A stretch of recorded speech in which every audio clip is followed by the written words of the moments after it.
সুন্দর করেন, সুন্দর করেন। আসসালামু আলাইকুম ওয়া রাহমাতুল্লাহি ওয়া বারাকাতুহু।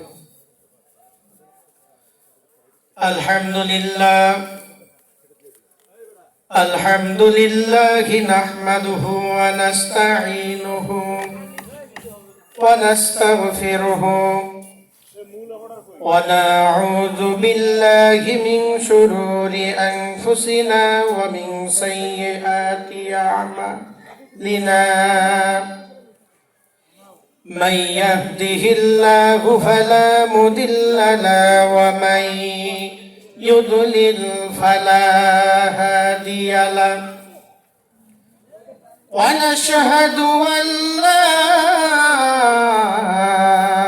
إله إلا الله وحده لا شريك له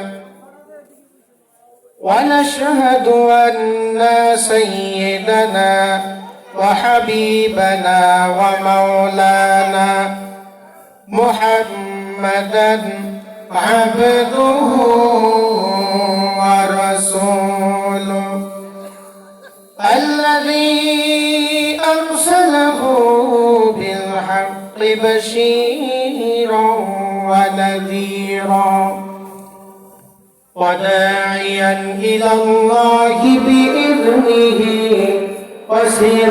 وسراجا منيرا فقد قال الله تعالى في كلامه المجيد وفرقانه الحميد أعوذ بالله من الشيطان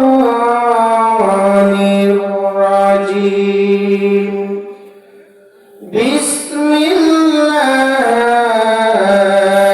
الرحمن الرحيم يا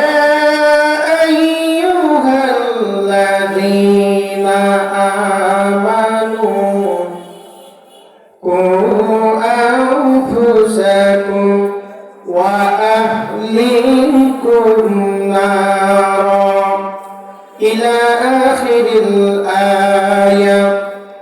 وقال النبي صلى الله عليه وسلم من أحب سنتي فقد أحبني ومن أحبني كان معي في الجنة إلى آخر الحديث.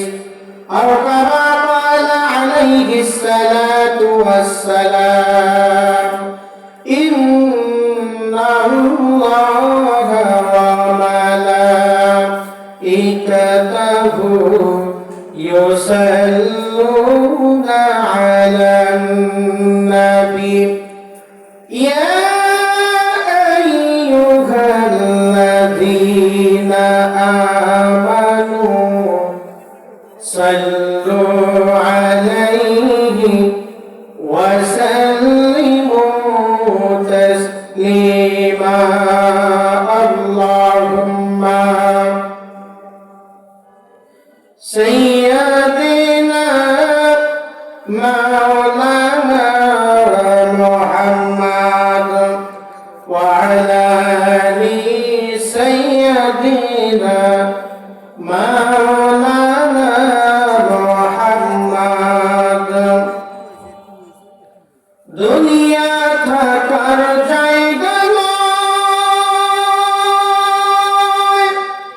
এ দুনিয়া দুনিয়া থাকার জায়গা নয়, দুনিয়া থাকার জায়গা নয় রে দুনিয়া, দুনিয়া থাকার জায়গা নয়। না ফেরার দেশে যাইবা একটু ফেসে, না ফেরার দেশে যাইবা একটু ফেসে, আর তো ফিরে আইবে না রে দুনিয়া,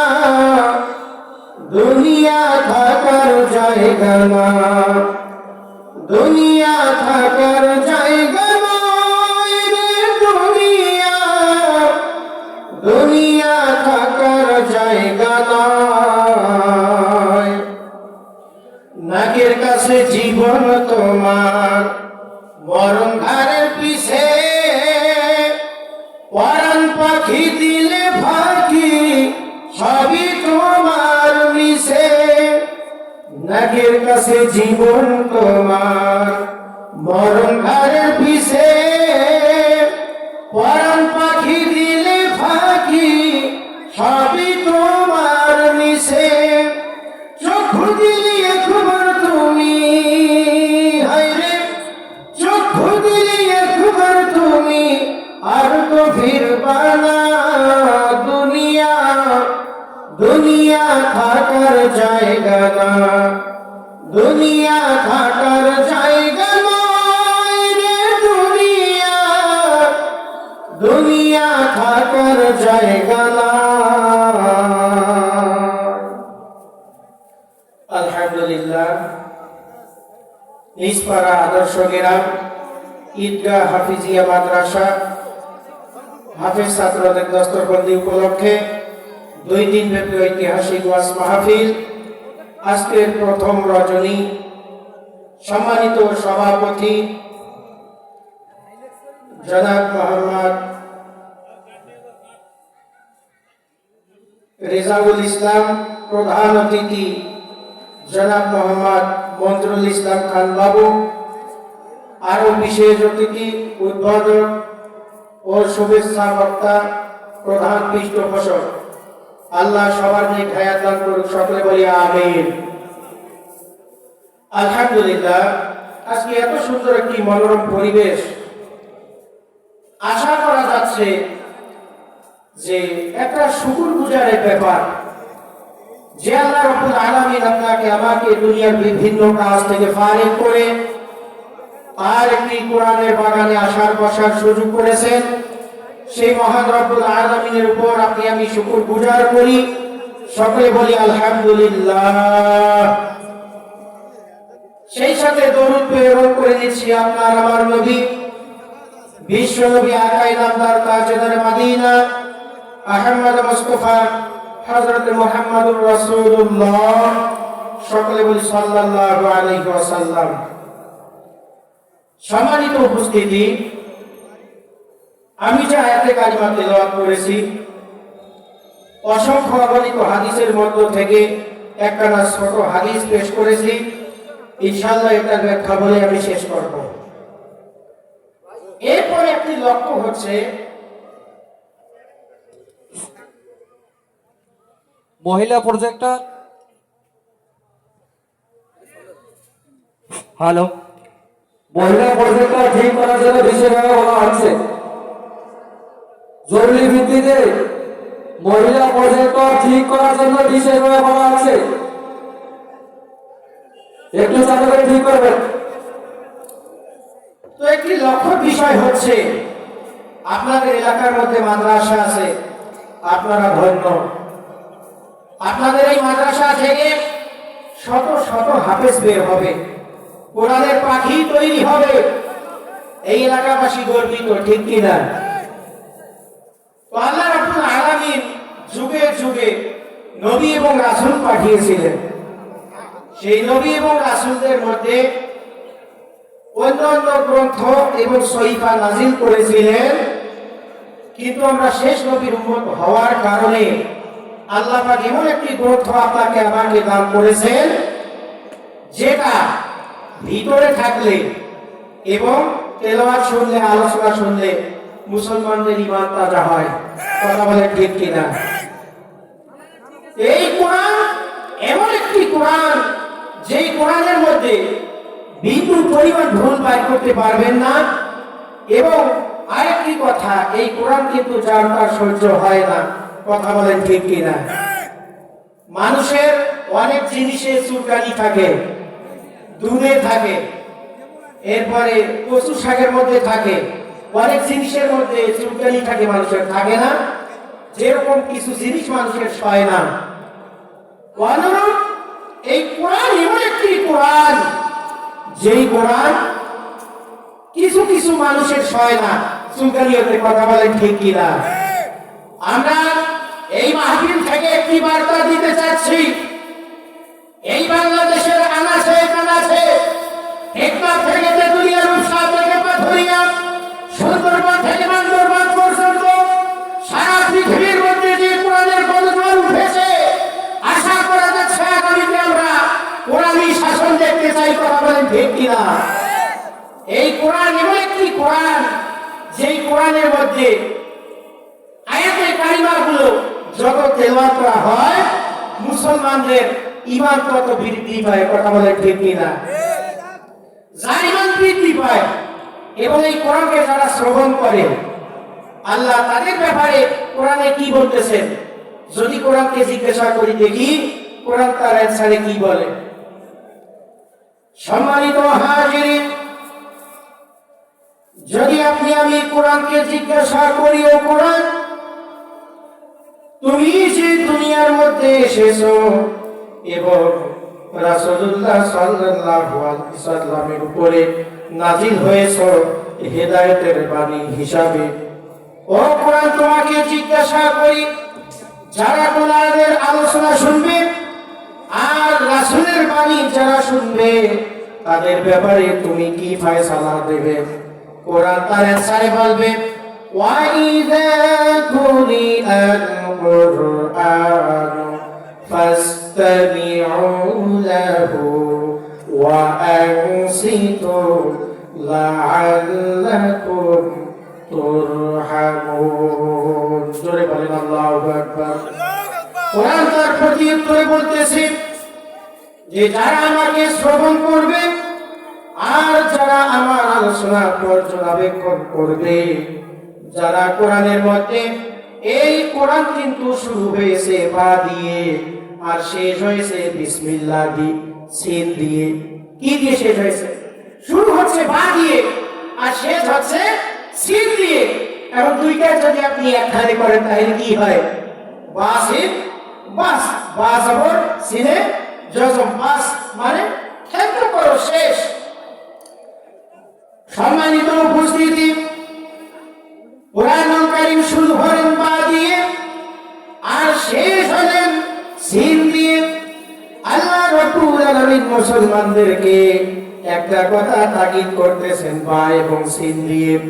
বা সিন যেরকম একখানে করলে বাস হয়, কোরআনুল কারীমে আল্লাহ সুন্দর করে লিপিবদ্ধ করে দিচ্ছেন আর মানুষদের হেদায়েতের বাণী হিসাবে রাসূলকে প্রচার করতে বলেছেন।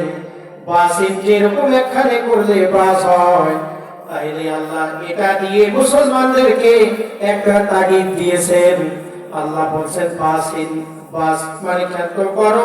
মুসলমানদের জীবন ব্যবস্থা এখান থেকেই শেষ হয়ে গেল।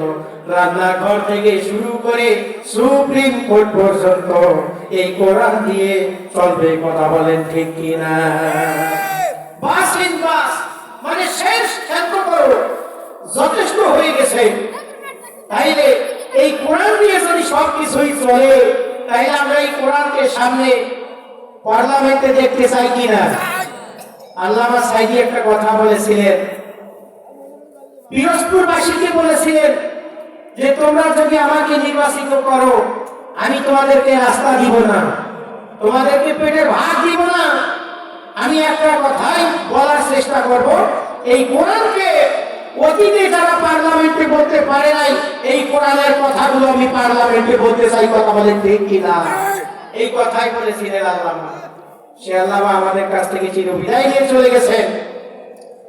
সম্মানিত ভাইরা আমার, আল্লাহ রাব্বুল আলামিন মুসলমানদের জন্য সুন্দর করে জীবন ব্যবস্থা পাঠাইলেন আর রাসূল বিদায় নিয়েছেন। কিন্তু এরপরে যারা দ্বীনের বাণী প্রচার করবে, এই কোরআনকে যারা বাহন করবে, প্রচার করবে, এরা হচ্ছে কারা?